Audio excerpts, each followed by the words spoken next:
என் வாழ்க்கையில லவ்வுக்கெல்லாம் இடம் இல்லை, அதுலலாம் இன்ட்ரெஸ்ட் இல்லை. எதுவாக இருந்தாலும் அப்பா தான் முடிவு பண்ண.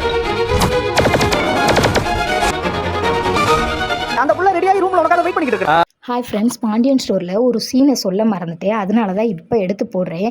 எல்லோரும் நினச்சிருப்பீங்க குமாருக்கு கல்யாணம் முடிஞ்சிச்சு, இன்னோட குமார் திருந்திருவேன் அப்படின்னு நீங்கள் நினச்சிருப்பீங்க. அதெல்லாம் மறந்துடுங்க. இனிமேல் தான் ட்விஸ்டே ஆரம்பிக்குது. என்னன்னு கேட்குறீங்களா? அரசி வந்து வெளியில் நின்று அந்த பையன்கிட்ட பேசிக்கிட்டு இருக்காங்க ஃபோனில். அதை பார்த்த குமாருக்கு கோபம் கண்ணு ஒன்று தெரியாமல் வருது.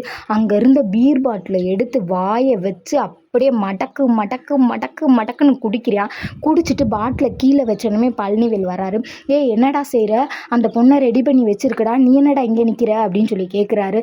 போங்க போங்க வரேன் அப்படின்றாங்க. அப்புறம் பழனிவேலுக்கு பார்த்தீங்கன்னா ஒரு மாதிரி வாடை வர மாதிரி இருக்குது. என்னடான்னு பக்கத்தில் போய் பார்த்தா குடிச்சிருக்காரு. குடிச்சு என்னடா குமார் குடிச்சிருக்கா அப்படின்னா, போங்க போங்க வருவேன் அப்படின்னு சொல்லி சொல்கிறாரு.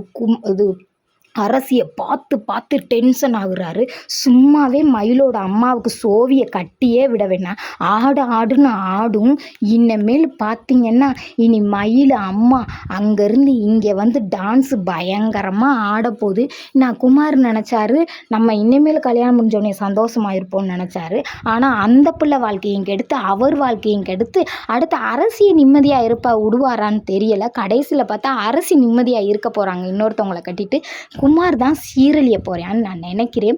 உங்களுக்கும் இது உண்மையாக இருக்கும்னு நினச்சிருந்தீங்கன்னா சேனலில் ஒரு சப்ஸ்கிரைப் பண்ணிட்டு ஒரு கமெண்டை பண்ணுங்கள்.